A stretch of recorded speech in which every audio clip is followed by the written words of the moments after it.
जय जय रघुवीर समर्थ. नमस्कार प्रेमळ भक्तांनो, आपल्या चॅनेलवर मी तुमचं मनापासून स्वागत करते. समर्थ तुमच्या सर्व चांगल्या इच्छा लवकरात लवकर पूर्ण करू देत, ही सद्गुरु चरणी प्रार्थना. समर्थ आप्पास्वारी आणि नानास्वारी यांना वंदन करून आजची माहिती सांगण्यास मी सुरुवात करते. मित्रांनो, कधी कधी काय होतं, आपल्या आयुष्यात अशा काही गोष्टी घडतात की आपण आता काहीच करू शकणार नाही असं आपल्याला वाटतं. आपण आता पूर्णपणे हारलो आहोत असं आपल्याला वाटतं. पण अशा वेळेला हार न मानता आपण खंबीरपणे उभे राहायचं असतं.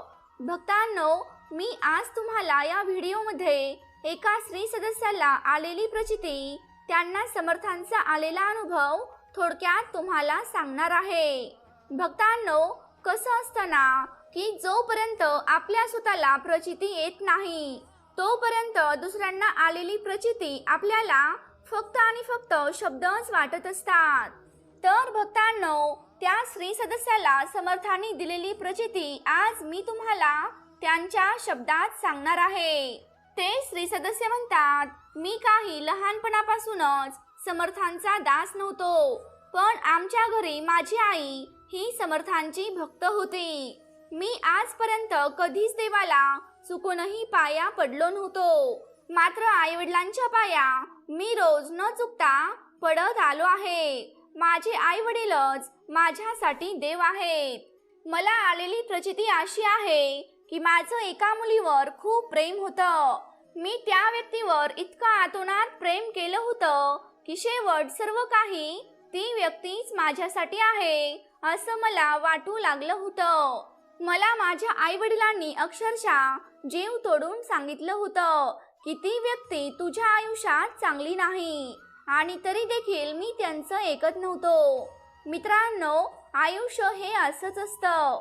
आपले मित्र, आपले नातेवाईक, आपले आई वडील आपल्याला अक्षरशः रडून सांगत असतात, ही व्यक्ती तुझ्यासाठी चांगली नाही, आणि तरी देखील आपण त्यांच्याकडे दुर्लक्ष करतो आणि तसंच आपण वागत राहतो आणि आपणच आपलं आयुष्य उद्ध्वस्त करून घेतो.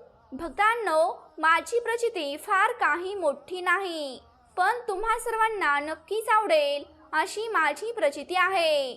माझं एका व्यक्तीवर खूप प्रेम होतं, पण त्या व्यक्तीचे नाव मी आता तुम्हाला सांगू शकत नाही. पण अगदी मनापासून मी त्या व्यक्तीवर प्रेम केलं होतं. पण पुढे जाऊन असं काही झालं की मी पूर्णपणे उद्ध्वस्त होऊन गेलो. हा उद्ध्वस्त शब्द देखील माझ्या आयुष्याला खूप कमी पडेल, कारण मी पूर्णपणे फसलो होतो. मी त्या समोरच्या व्यक्तीवर इतकं जीवापाड प्रेम केलं होतं की मी पूर्णपणे माझं सगळं त्या व्यक्तीलाच देऊन टाकलं होतं. मला माझे मित्र, माझे आई वडील जीव तोडून सांगायचे की ती व्यक्ती तुझ्यासाठी चांगली नाही, पण तरीही मी त्यांच्यावर विश्वास ठेवला नाही आणि त्या व्यक्तीवरच प्रेम करू लागलो. असे बरेच दिवस गेले आणि मला काही वेगळंच कळालं. समोरची व्यक्ती आपल्याला फसवत आहे असं माझ्या लक्षात आलं. त्या व्यक्तीचं माझ्यावर नाही तर माझ्या पैशांवर, माझ्या संपत्तीवर प्रेम आहे असं मला समजण्यात आलं. आणि त्या दिवशी माझ्या आई वडिलांचे शब्द मला आठवले. माझी आई मला रडून रडून सांगत होती की अरे बाळा, ती मुलगी तुला फसवत आहे, तुझ्या आयुष्याची वाट लावत आहे, आणि तरी देखील मी विश्वास ठेवला नव्हता. कारण मित्रांनो, प्रेम हे आंधळं असतं. मी अक्षरशः माझा पूर्ण पगार त्या व्यक्तीवर ओतून टाकला होता, पण ती शेवटी मला फसवून निघून गेली आणि त्यानंतर मी पूर्णपणे खचून गेलो. मित्रांनो, या अनुभवाने मला एक गोष्ट शिकवली. तुमच्या आयुष्यात कोणीही कितीही जवळची व्यक्ती येऊ द्यात, पण आपल्याला परमेश्वराशिवाय कोणी समजून घेऊ शकत नाही. आपल्या प्रत्येक चुकीला माफ करणारा फक्त आणि फक्त तो एकच परमेश्वर असतो.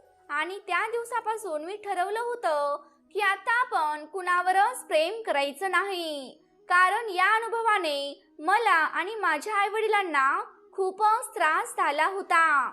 पण काही केल्या माझ्या मनातून ती व्यक्ती जात नव्हती, कारण मी त्या व्यक्तीवर मनापासून खरं प्रेम केलं होतं.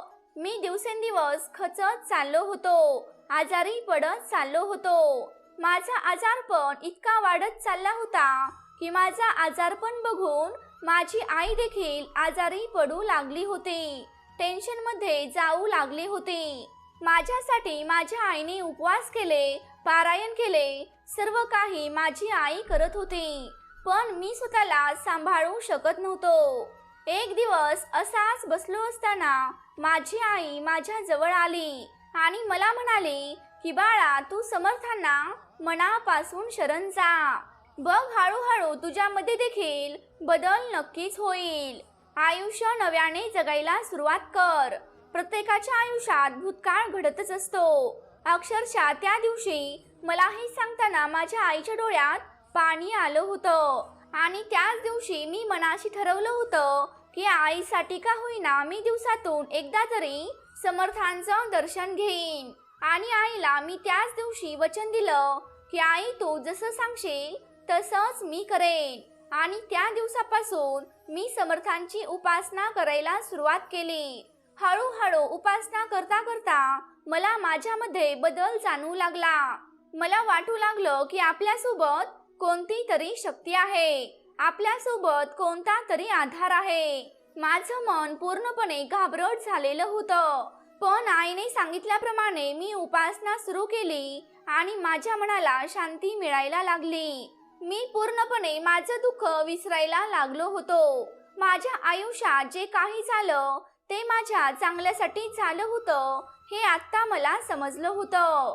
माझा समर्थांवरील विश्वास इतका वाढत गेला की दर रविवारी बैठकीला देखील मी जाऊ लागलो.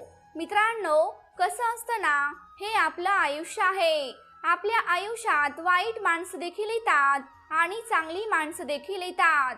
फक्त चांगलं कोण आहे आणि वाईट कोण आहे हे आपल्याला ओळखता आलं पाहिजे. अशीच मी समर्थांची उपासना करत गेलो. अगदी मनापासून रोज समर्थांशी मी बोलत बसायचो. पण समर्थांना मी नेहमी सांगायचो, समर्था, आता मी कुणाच्याच प्रेमात पडणार नाही. माझी आई गुरुवारी बैठकीला जायची आणि त्या बैठकीत एक मुलगी देखील येत होती आणि ती मुलगी माझ्या आईला चांगलीच ओळखत होती आणि माझी आई देखील तिला चांगलंच ओळखायची. समर्थांवर त्या मुलीची अगदी मनापासून श्रद्धा होती. ती इतर मुलींसारखी अजिबात नव्हती. एकदम साधी भोळी, सर्वांशी प्रेमाने बोलणारी, सर्वांना मदत करणारी, अगदी निस्वार्थीपणे ती सगळ्यांना मदत करायची. मी माझ्या आईला बैठकीला सोडायला आणि न्यायला जायचो, तेव्हा माझी आई आणि ती मुलगी थोडा वेळ एकमेकींना बोलायची. आणि तसंच एके दिवशी माझ्या आईने माझी तिला ओळख करून दिली आणि असंच आमची ओळख वाढत गेली. माझ्या आईला देखील ती मुलगी अगदी मनापासून आवडत होती, पण माझ्या आईने ही गोष्ट मला कधी सांगितली नव्हती. अशीच आमची मैत्री वाढत गेली. माझ्या मनात काहीच नव्हतं, पण ती व्यक्ती म्हणजेच ती मैत्रीण माझ्या प्रेमात पडली होती. तिचे मैत्रीचे रूपांतर हे माझ्या प्रेमामध्ये झाले होते. पण मी ठरवलं होतं की आता कितीही कोणीही आपल्याला आवडलं तरी कुणालाच काहीच बोलायचं नाही. आपलं प्रेम कधीच व्यक्त करायचं नाही. आयुष्यात काही का होईना ते समर्थांना प्रार्थना करून, समर्थांना शरण जाऊन त्या संकटांना सामोरे जायचं असं मी माझ्या मनाशी ठरवलं होतं. एक दिवस त्या व्यक्तीने मला स्वतःहून विचारलं आणि मला सांगितलं की माझं तुझ्यावर खूप प्रेम आहे. तरीही मी काहीच बोललो नाही आणि तरीही तिचं माझ्यावरचं प्रेम कमी झालं नव्हतं. तिने मला अक्षरशः 4 ते 5 वेळा विचारलं होतं, पण मी तिच्या त्या वाक्यांवर काहीच बोलायचो नाही. शेवटी गप्प बसायचो. एके दिवशी ती व्यक्ती माझ्या समोर येऊन डसाडसा रडू लागली. अक्षरशः माझ्याकडे विनंती करू लागली आणि तिने माझ्या आईला सर्व काही सांगून टाकलं. आणि मित्रांनो, माझ्या आईला देखील ती मुलगी खूप आवडतच होती. मलाही वाटत होतं की समर्थांच्या साक्षीने पटकन सांगून टाकावं, माझं देखील तुझ्यावर प्रेम आहे, मला सुद्धा तू आवडतेस. पण मला भीती वाटत होती. मित्रांनो, अशी निस्वार्थी मुलगी कुणाला आवडणार नाही, जी मुलगी इतरांना मनापासून मदत करते, तिच्या आईवडिलांवर खूप प्रेम करते आणि माझ्यावर देखील अगदी निस्वार्थपणे त्या व्यक्तीने खूप प्रेम केलं होतं. तिने माझा पैसा नाही, माझी श्रीमंती नाही, तर माझं मन बघितलं होतं. माझ्यामध्ये तिला काहीतरी चांगलं वाटलं होतं आणि तिने माझ्यावर अगदी मनापासून प्रेम केलं होतं. शेवटी माझ्या आईने मला सांगितलं की बाळा, मुलगी तर खूप चांगली आहे बघ, माझ्यासाठी एकदा तिचा विचार करून बघ. आणि त्या दिवशी मी त्या मुलीला माझ्या मनातलं सर्व काही सांगून टाकलं. त्या दिवशी त्या मुलीचा म्हणजेच माझ्या मैत्रिणीचा आनंद गगनात मावेनासा झाला होता. मित्रांनो, आयुष्यात आनंद आला तर दुःखही येतच. जसं दिवस रात्र असा काळ चालू असतो, तसंच सुखादुःखाचाही काळ आपल्या आयुष्यात चालूच असतो. आणि माझं देखील तसंच झालं. आमच्यात सर्व काही चांगलं चालू होतं, पण त्या मुलीच्या घरी आमच्या प्रेमाबद्दल समजलं आणि पुन्हा मोठ्याने भांडण झालं. तिच्या वडिलांनी मला सरळ सरळ सांगितलं होतं की तू आम्हाला पसंत नाही, माझ्या मुलीवर प्रेम करणं आत्ता सोडून दे, आम्हाला तुमचं लग्न लावायचं नाही. आणि मित्रांनो, त्या दिवशी मी पुन्हा एकदा पूर्णपणे खचून गेलो. पण मित्रांनो, आता माझ्यासोबत समर्थ होते हे मी विसरलो नव्हतो. मी समर्थांना म्हणलं, समर्था, आत्तापर्यंत माझ्याकडून खूप चुका झाल्या आहेत, मला माफ करा. पण माझ्या आयुष्यात ही मुलगी तुमच्या साक्षीने आली आहे. मग तुम्ही असं का केलं? मी तुमच्या बैठकीमध्ये आलो होतो. तुम्ही लावून दिलेली उपासना देखील मी दररोज करत होतो आणि तुम्हीच ती मुलगी माझ्या आयुष्यात आणली होती. मी तुमचा लहानपणापासूनचा दास नाही, पण माझं मन खूप निस्वार्थी आहे. समर्था, मी खरं सांगतो, मी कधीच कोणाला फसवलं नाही. आतापर्यंत समर्थांकडे मी काहीच मागितलं नव्हतं, पण त्या दिवशी अक्षरशः डोळ्यात पाणी आणून समर्थांना विनंती केली की समर्था, मला या मुलीशिवाय दुसऱ्या कोणत्याही मुलीशी लग्न करायचं नाही. मला आयुष्यात फक्त हीच मुलगी हवी आहे. समर्था, त्या व्यक्तीवर मी मनापासून प्रेम केलं आहे. इतकं समर्थांना बोललो आणि 2 तास तसंच समर्थांसमोर बसून राहिलो. 15 दिवस झाले तरी त्यांच्या घरचे आमच्या लग्नासाठी तयार नव्हते. पण माझी मैत्रीण आमच्या प्रेमावर ठाम होती. तिचे आई वडील तिच्याशी बोलत नव्हते तरी देखील तिचं माझ्यावरचं प्रेम काहीच कमी झालं नव्हतं. ती देखील बोलली होती की केलं तर याच व्यक्तीशी मी लग्न करेन.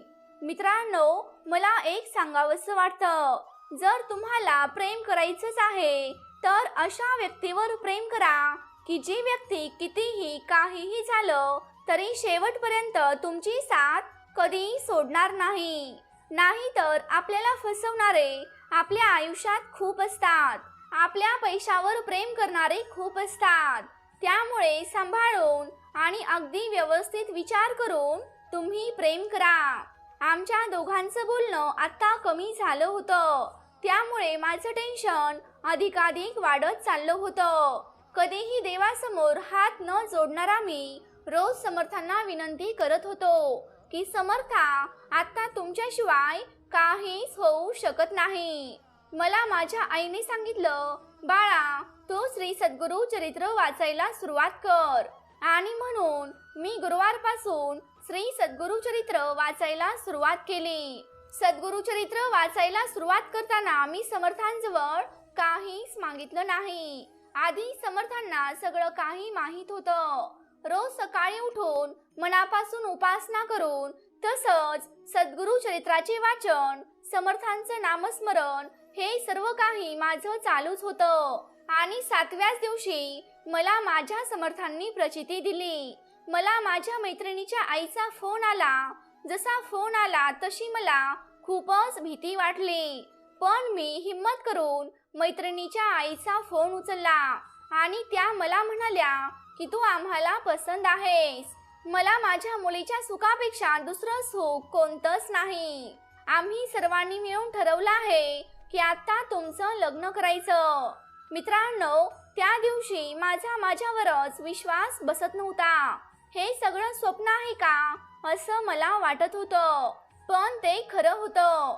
आणि त्याच दिवशी बरोबर 20 ते 22 दिवसांनी आम्हा दोघांची भेट झाली आणि दोघेजण मिळून आम्ही ज्या बैठकीच्या हॉल समोर आमची ओळख झाली होती तिथे जाऊन अधिष्ठानासमोर आम्ही नतमस्तक झालो. मी मनापासून समर्थांकडे काहीतरी मागितलं होतं आणि समर्थांनी माझी इच्छा पूर्ण केली होती.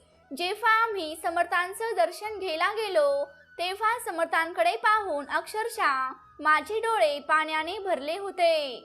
भक्तांनो, तुम्हाला माझी प्रचिती ऐकून काय वाटलं ते मला माहित नाही, पण ज्यांनी कोणावर तरी खरं प्रेम केलं आहे त्यांना नक्कीच माझी प्रचिती समजली असेल. मित्रांनो, तुम्हाला एक सांगावंसं वाटतं, समर्थांना मनापासून शरण गेलात तर तुम्हाला सर्व काही मिळणार. कारण भक्तांनो, शरणागतांची वाहे चिंता तो एक सद्गुरु दाता. जैसे बाळक वाढवी माता, नाना यत्ने करुणी. त्या समर्थांना जो कोणी शरण येईल त्या प्रत्येकाची चिंता तो नक्कीच वाहणार आहे. मित्रांनो, समर्थ कधीच नवीन जुना असा भेदभाव करत नाहीत. कारण अशी शंका माझ्या मनात सुरुवातीला आली होती. मनात असं वाटायचं, मी बैठकीला कधीच गेलो नाही, समर्थांची भक्ती मी कधीच केली नाही, नव्हे तर मी देवासमोर कधी हात देखील जोडले नव्हते, मी समर्थांचा दास नव्हतो, मग समर्थ माझा स्वीकार करतील का, अशा शंका माझ्या मनात देखील सुरुवातीला आल्या होत्या. पण तसं काही झालं नाही. मी इतक्या चुका करून देखील समर्थांनी माझा स्वीकार केला आणि आज मी समर्थांचा दास आहे. समर्थांशिवाय आत्ता माझं पान देखील हालत नाही. मित्रांनो, आतापर्यंत मी देवाच्या कधीच पाया पडलो नव्हतो, पण जेव्हापासून माझ्या आयुष्यात समर्थ आले तेव्हापासून मात्र माझं आयुष्य पूर्णपणे बदलून गेलं आहे. मित्रांनो, आपल्या आयुष्यात काही वाईट घटना घडतात, ते पाहून खचून जाऊ नका. कारण जे काही घडत असतं ते आपल्या चांगल्यासाठीच घडत असतं. कधी आपल्याला चांगलं करण्यासाठी तर कधी आपल्याला वाईट करण्यासाठी आपल्या आयुष्यात अशा घडामोडी घडत असतात आणि त्यातूनच आपण शिकायचं असतं. त्यामुळे आपल्याला आयुष्याची खरी किंमत कळते, आपल्या आईवडिलांचं महत्त्व कळतं. फक्त समर्थांवर विश्वास ठेवून आपण संकटांना सामोरे जायचं. भक्तांनो, श्री समर्थांच्या कृपेने आमच्या दोघांचंही लग्न झालं आहे. आज समर्थांच्या आशीर्वादाने आम्ही दोघे जण एकत्र आहोत आणि नशिबाने देखील आमचं लग्न झालं ही गोष्ट मी कधीच विसरणार नाही. कारण माझ्या आयुष्यातील सर्वात मोठी गोष्ट मला माझ्या आईमुळे समर्थांनी दिली आहे. मित्रांनो, मला जास्त आनंद या गोष्टीचा होतो कारण माझी मैत्रीण माझ्या आईवडिलांना देखील तिचे आईवडील म्हणूनच निस्वार्थीपणे प्रेम करते आणि माझे आईवडील देखील माझ्या मैत्रिणीला त्यांचीच मुलगी समजून तिच्यावर निस्वार्थीपणे प्रेम करतात. आणि याशिवाय आयुष्यात दुसरं काय हवंय. घरातील प्रेम, एकमेकांवरचा विश्वास, या सगळ्या गोष्टी आयुष्यात समाधान देतात. जय जय रघुवीर समर्थ. मित्रांनो, मला आलेली प्रचिती सांगण्यात काही चुकी झाली असेल तर मला क्षमा असावी. भक्तांनो, ह्या दादांची प्रचिती आपल्याला खूप काही शिकून जाते. जेव्हा आपण संकटात असतो तेव्हा आपल्याला मदत करणारे फक्त सद्गुरूच असतात. सद्गुरूंशिवाय आपल्याला कोणीही तारणारं नसतं. जय जय रघुवीर समर्थ. तर भक्तांनो, ह्या दादांची प्रचिती तुम्हाला कशी वाटली हे मला कमेंट करून नक्की सांगा. तुम्ही जर आपल्या चॅनेलवरती नवीन असाल तर या चॅनेलला नक्की सबस्क्राईब करा. तसंच ती घंटी देखील वाजवायला विसरू नका, जेणेकरून आपल्या नवनवीन व्हिडिओंचं नोटिफिकेशन तुमच्यापर्यंत लवकरात लवकर पोहोचेल. जय जय रघुवीर समर्थ.